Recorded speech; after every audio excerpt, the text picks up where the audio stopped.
प्रतीक्षाच cooking पॉईंटमध्ये तुम्हा सर्वांचं स्वागत आहे. नमस्कार मंडळी. तर आज आपण बनवणार आहोत खूपच स्वादिष्ट कुरकुरीत पापलेट फ्राय. अगदी झटपट होणारी आणि घरच्या घरी हॉटेलसारखी चव देणारी ही रेसिपी आहे. पापलेट फ्राय असा पण होऊ शकतो हे बघून तुम्हाला नक्कीच तोंडाला पाणी सुटेल. घरचा पापलेट आणि मसाल्यांनी एकदम भारी जोड. आज आपण बनवणार आहोत मस्त झणझणीत क्रिस्पी पापलेट फ्राय. कुरकुरीत मसालेदार आणि एकदम तोंडात विरघळणारा पापलेट फ्राय. फक्त काही बेसिक मसाल्यांनी असा लाजवाब पापलेट फ्राय तयार होतो.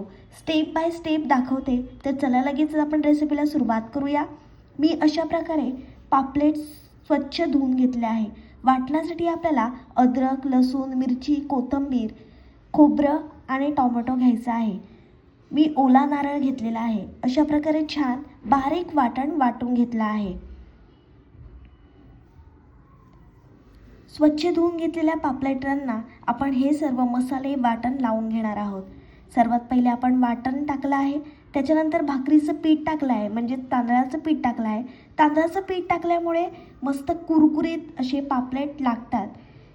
अर्धा चमचा हळद टाकायची आहे. घरगुती आगरी कोळी मसाला टाकणार आहोत आपण.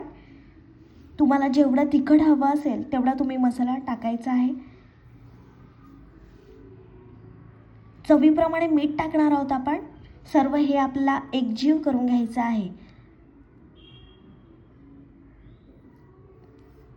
मस्त आपण सर्व मसाले पापलेटला लावून घेणार आहोत.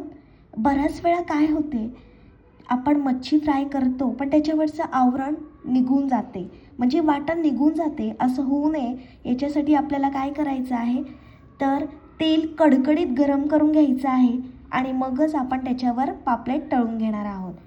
म्हणून ही स्टेप तुम्ही लक्षात ठेवा की तेल तापल्यावरच आपल्याला मच्छी टाकायची आहे. म्हणून आपण तवा मस्त गरम करून घेतला आहे. आता त्याच्यावर तेल टाकायचं आहे. तेल मस्त हाय फ्लेमवर गरम होऊ द्या, घाई करू नका. मस्त आपलं तेल गरम झालं आहे, बघू शकता. जे आपण पापलेटांना मसाला लावलेला तो तव्यावर सोडायचा आहे. एक बाजू पूर्णपणे शिजून द्यायची आहे, मगच आपण पलटून घेणार आहोत. जर मच्छी ताजी असेल तर तव्याला चिटकत नाही.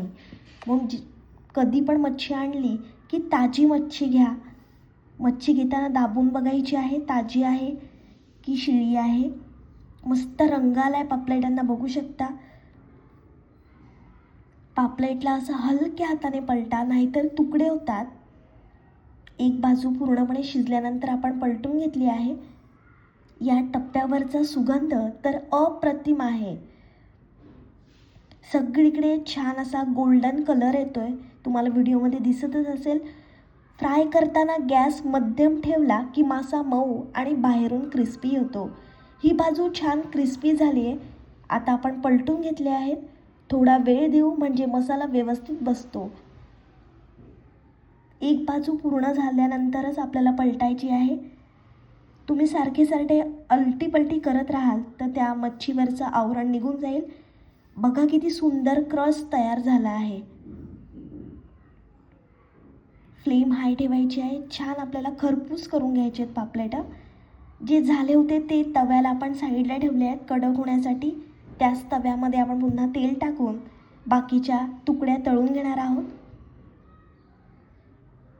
रंग एकदम परफेक्ट आला आहे. बघा किती मस्त आपले शिजत आहेत पापलेट. हे टेक्स्चर तर एकदम परफेक्ट दिसते. पापलेट झाले की नाही हे कसं तुम्हाला समजेल, तर हलक्या हाताने ते दाबून बघायचं आहे. थोडं तेल बाजूने सोडत राहायचं आहे आपण, त्यामुळे क्रस्ट अजून छान तयार होतो. या स्टेपमध्ये घाई करू नका. मासा हळूहळू शिजू द्या.